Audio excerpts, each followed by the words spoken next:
Good morning and welcome to NewsViews. I'm Tanya Babich. It's a question you might not expect from a manufacturing company. When was the last time you focused on you? With daily routines and minutes passing by, seldom do we take care of ourselves first. So we put it off, or we just don't do it. That's a clip from The Search for Aliveness, an internet series produced by the Tuthill Corporation. Tuthill makes pumps, blowers, vacuums. A documentary about aliveness seems a little out of your wheelhouse. Where does it come from? I guess that is the question. It all has to do with actually my personal journey. I was lost. I was running the company and I was lost. And this is all a reflection of my finding my way back onto a path that worked for me and happily works at least for these two guys. It works for the company too. It's not a company that's new. You've been around for a long time. We have. I'm the fourth generation leader of the company, and one of my sons is involved, so who knows? It may persist to a fifth. So why a documentary and why about aliveness? What do you hope to achieve with this? Well, first, we've got two audiences. One is the people inside our company. And so they know an awful lot about aliveness and hopefully learn more every day about what it means to them. So we do include our own audience as an important piece of this. But we also think there's just an awful lot that we can do to help bring the message of aliveness and an intentional life that is of great interest to so many people around the world. So Chad and Vito, were you hired as Sherpa and Explorer when you first joined the company? No. If for those of you listening who have any IT background, I was hired as the webmaster. So I was an IT guy, then moved into branding and now into the purpose work for Tuthill. Okay. And a developer. And now Explorer. Yeah. So how do you define aliveness? You've got this web-based series where you're going to try to show people, I guess how to find their truth, how to live their truth. But how do you define that? It's different for everybody. Absolutely. So aliveness is within each of us. We just have to figure out how to unlock it so we can create that in our lives. It's contagious too. So like if I'm alive, you're going to be alive. It's typically a group vibe. And then how do you capture that?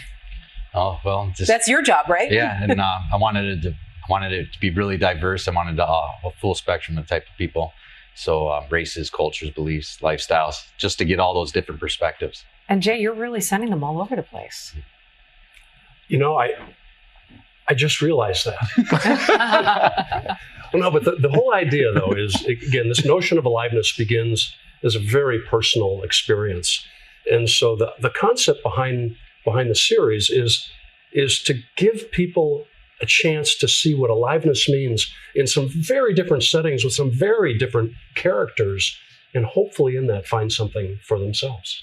Can you give us a preview of some of the places that you've been or where you're going?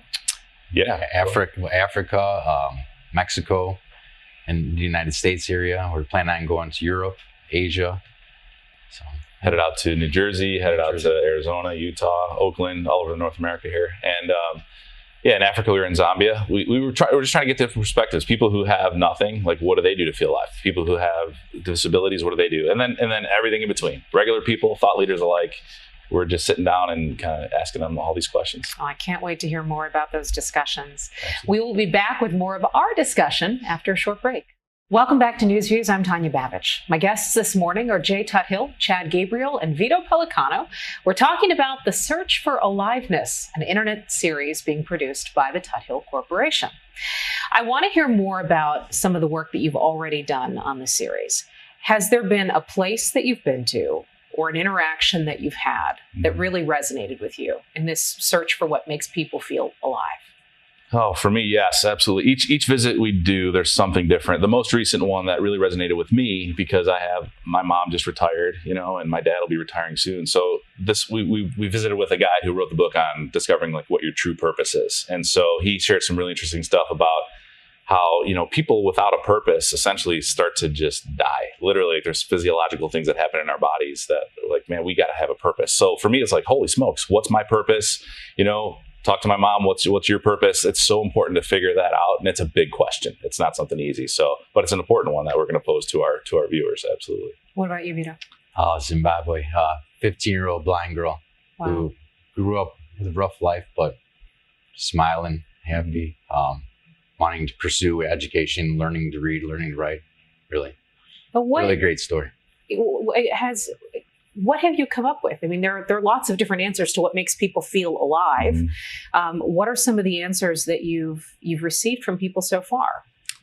Well, the answers are all over the place because there's such different personalities and there are themes. So one of the themes that's emerged is this notion of spending time in nature. It's a place where we can remove the distractions from our life, kind of hear our thoughts, recharge. And it's also not for everyone. Some of the city slickers out there are like, don't put me in nature. I don't want a squirrel jumping out at me, right? So it's just that variety. And that's the idea, is we're going to present all these different things for people to take in and say, is that for me? And if so, well, do I want to try it? So that's just...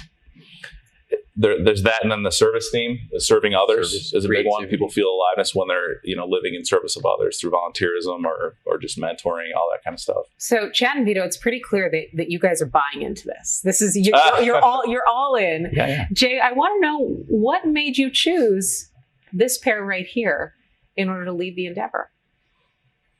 Quick story. After we made the choice to try to create what we then called a conscious company.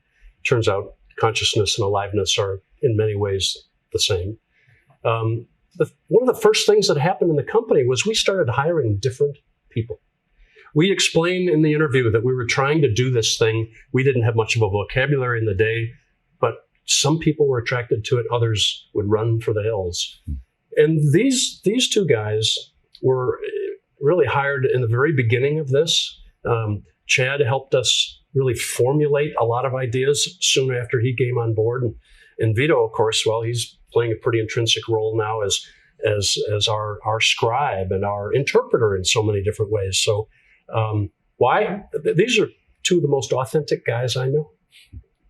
That's why. How has the experience changed you? Or has it? It definitely, this experience for the documentary has changed.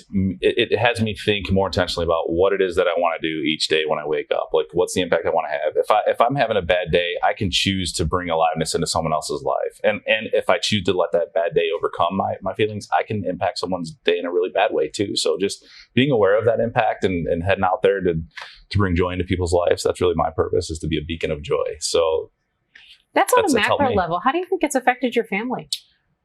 Oh, closeness, the relationship. I mean, the openness that I've got an 11-year-old and 14-year-old boy, so they know the real me, and I share everything with them. So we're really close because of that, and all the teenage issues that a lot of families are like, oh, when they're a teenager, just wait, like, knock on wood.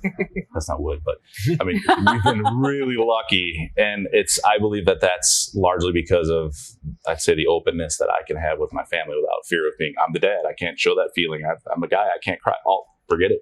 Vito, how about you? Oh gosh, I mean, just having my kids involved, they want to know more about aliveness and learn about what I'm doing, and my wife wanting to be part of this whole thing too, learning and watching, giving me feedback, and it's just been great. It's been great. Is creating this helping to check that box for you, Jack? Oh yes, oh yeah. I feel ridiculously lucky. Where can viewers find the Search for Aliveness? Our social media experts are here. The website, thesearchforaliveness.com, and Facebook will be where we're putting the episodes, and on YouTube. All right. Well, thank you all so much for being with us. Thank you, Tanya.